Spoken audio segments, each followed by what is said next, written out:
Une unité de l'armée nationale regagne Nouakchott en provenance de la RCA où elle faisait partie des forces onusiennes de maintien de la paix dans ce pays. Ces éléments sont en congé. Le chef de file de l'opposition démocratique accuse le gouvernement de manquer de transparence dans la gestion des affaires publiques.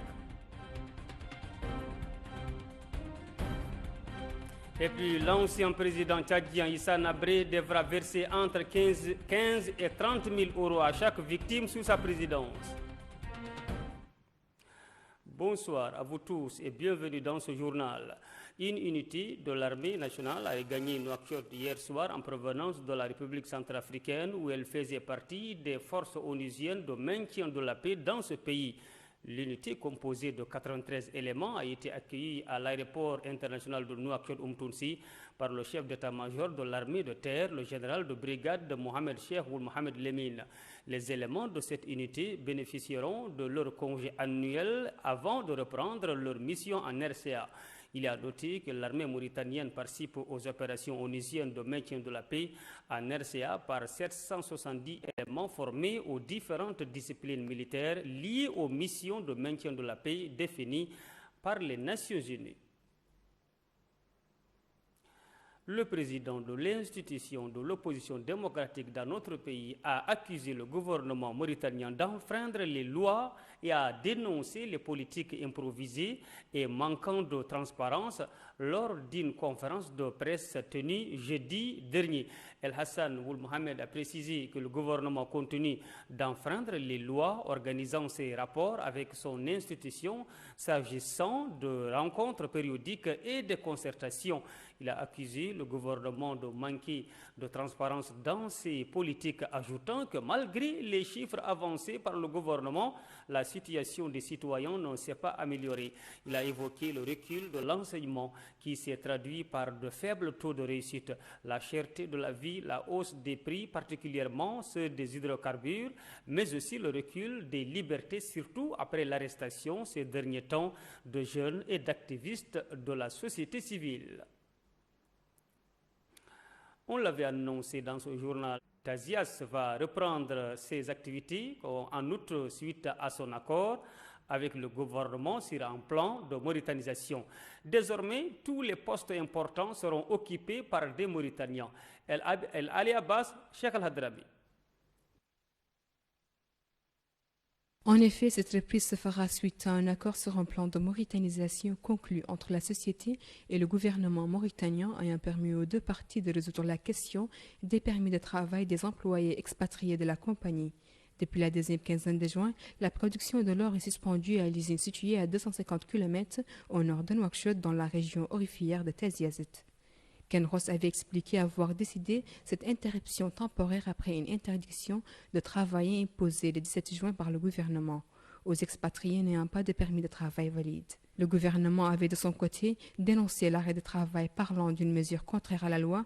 Aucune précision n'a pu être obtenue sur le nombre de travailleurs expatriés concernés, mais dans son communiqué, la compagnie précise qu'actuellement, 88% des employés de la société sont mauritaniens. Au cours des prochaines années, TASIAS prévoit de faire occuper de nombreux postes d'expatriés par des Mauritaniens qui seront formés et encadrés pour développer les connaissances requises et l'expérience nécessaire sur ces postes. Depuis 2010, précise Ken Ross, TASIAS a investi plus de 20 millions de dollars américains dans des structures et des cours de formation pour ses employés.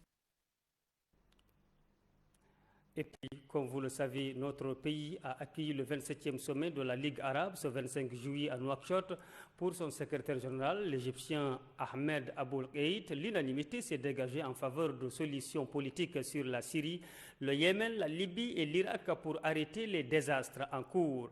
Il a aussi rappelé l'engagement des dirigeants à s'unir pour combattre le terrorisme, affirmant que la force arabe demeure à l'ordre du jour. Bien sûr, la Libye, la Syrie et le Yémen figuraient en bonne place dans l'agenda du 27e sommet de la Ligue arabe le 25 juillet à Nouakchott, qui a adopté une position unanime mais purement verbale. Le communiqué final énonce surtout des généralités. Les États arabes, dit le texte, entendent utiliser les moyens les plus efficaces pour protéger la sécurité nationale arabe par le développement de mécanismes de combat contre le terrorisme sous toutes ses formes, de promotion de la paix et de la sécurité, de l'encouragement du dialogue et du refus de la haine et de l'extrémisme.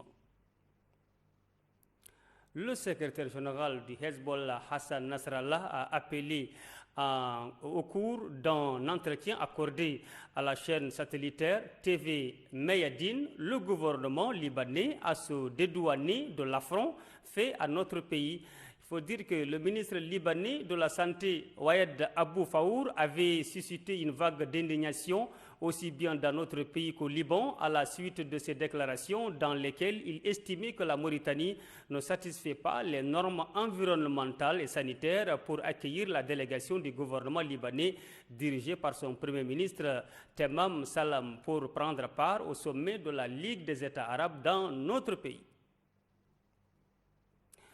Et puis, on l'avait dit également dans ce journal, après le sommet de la Ligue arabe, la colère des chauffeurs sollicités pour conduire des voitures mobilisées pour le sommet de la Ligue des États arabes à Nouakchott, ils ont manifesté jeudi dernier devant le palais présidentiel pour demander leurs droits, puisque la commission chargée de superviser les travaux du sommet n'aurait accordé que 30 000 seulement pour chaque chauffeur sollicité, ce qui a suscité la déception et la colère des chauffeurs qui espéraient avoir plus. Écoutons Mamadou Idriss Niass, l'un des conducteurs manifestants. Mamadou Idriss Niass. Bon, je suis venu sur le nom de tous les chauffeurs qui sont là avec je parle sur le nom des chauffeurs. Bon, on a un seul problème qu'on a voulu poser sur le programme qu'on a, le Ligue arabe qu'on a fait. On est bien content que c'est bien passé, alhamdoulilah rabbil alamin, c'est bien passé, on n'a pas de problème, machallah. On a que seul problème, on voulait savoir que les 30 000 qu'on nous a donné, on a proposé ça. Si on voulait savoir si ça vient sur le nom du président Mohamed Abdelaziz, on le respecte beaucoup, on est là pour lui encore. On demande seulement si ça vient sur lui. Ça, il n'y a pas de problème. Nous, on peut prendre ça, il n'y a pas de problème sur ça.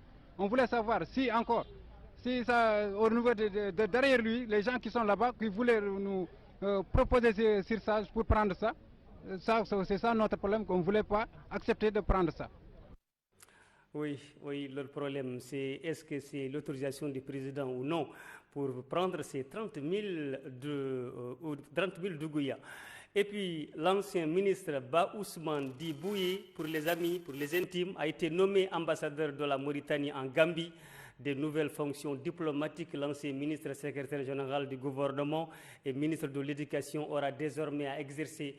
Il faut dire que Ba Ousmane a été parmi les plus jeunes ministres dans le gouvernement de l'après-coup d'État d'ici août 2008 et un des soutiens de première heure du président Mohamed Ould Abdelaziz. Ce natif de Gudimaka entame une carrière diplomatique après quelques années passées au sein de l'exécutif. L'ex-président tchadien Issa Nabré a été condamné hier à verser entre 15 et 30 000 euros à chacune des victimes de viol ou de détention arbitraire. El Ali Abbas.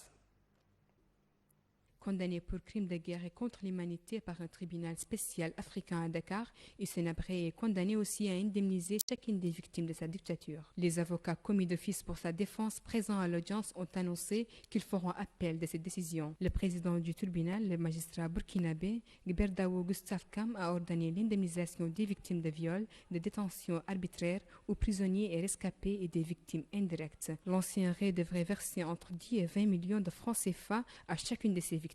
C'est beaucoup moins que ce qu'avaient demandé les victimes. Le bilan de la répression est estimé à 40 000 morts. Hissène Habré a été condamné le 30 mai à perpétuité pour crimes contre l'humanité, crimes de guerre et crimes de torture par les chambres africaines extraordinaires qui ont été créées en vertu d'un accord entre le Sénégal et l'Union africaine pour juger Hissène Habré à Dakar où il s'est réfugié en décembre 1990 après avoir été renversé par l'un de ses anciens collaborateurs, Idriss Déby Itno. Alors que le président turc se défend des critiques occidentales sur les purges, 17 journalistes ont été placés en détention provisoire. Washington craint des relations diplomatiques de plus en plus compliquées avec Ankara. Par ailleurs, une vingtaine de militants tués lors de la tentative de coup d'État manqué doivent être inhumés dans un cimetière des traîtres en banlieue d'Istanbul. Voici ce que les autorités turques appellent le cimetière des traîtres. C'est ici, dans la banlieue stambouliote, que seront enterrés ceux qui sont morts en tentant de renverser le pouvoir turc le 15 juillet dernier. Si pour le moment un seul corps y gît sous terre, au moins 3 autres devraient suivre ces prochains jours. Rien que de regarder cette pancarte, ça me donne des frissons. Il n'y a qu'en Turquie qu'on peut voir des mots comme cela, nulle part ailleurs dans le monde. Cela signifie que nos autorités et notre gouvernement pensent que c'est ce qu'ils méritent. Le cimetière est pour l'instant fermé au public. Le maire d'Istanbul espère qu'une fois ouvert, les Turcs y viendront maudire les tombes de ceux considérés comme des traîtres par le président Recep Tayyip Erdogan. Situé à proximité d'un refuge pour chiens, il ne fait pas l'unanimité au sein de la population. Ils ne devraient pas être enterrés près de nos chiens, ils ne devraient être enterrés nulle part en Turquie. Ils devraient être incinérés et leurs cendres jetées dans l'océan. Le gouvernement turc a annoncé que les putschistes enterrés là ne bénéficieront ni d'une pierre tombale, ni des rites religieux. Une situation dénoncée par Amnesty International. Cela contribue à rendre l'atmosphère très toxique et dangereuse. Retirer à ces personnes le droit d'avoir un service religieux et un enterrement décent constitue une négation fondamentale des droits de l'homme. L'annonce de la création de ce cimetière a provoqué un tollé sur les réseaux sociaux. Certains utilisateurs se disant choqués par le manque de respect accordé à ces putschistes. C'est officiel, l'ancien président brésilien Lula sera jugé par un tribunal fédéral pour tentative d'entrave à la justice. Malgré de nombreuses procédures, c'est la première fois qu'il est formellement inculpé. L'ancien président au pouvoir de 2003 à 2011 n'a cessé de nier les accusations portées contre lui depuis les premières révélations sur un vaste système de malversation qui, selon les procureurs, a été institué sous sa présidence et s'est perpétué sous celle de son héritière désignée Dilma Rousseff. Voilà, c'est la fin de ce journal, mais avant de nous quitter, le rappel des titres. Une unité de l'armée nationale regagne Nouakchott en provenance de la RCA, où elle faisait partie des forces onusiennes de maintien de la paix dans ce pays. Ces éléments sont en congé. Le chef de file de l'opposition démocratique accuse le gouvernement de manque de transparence dans la gestion des affaires publiques.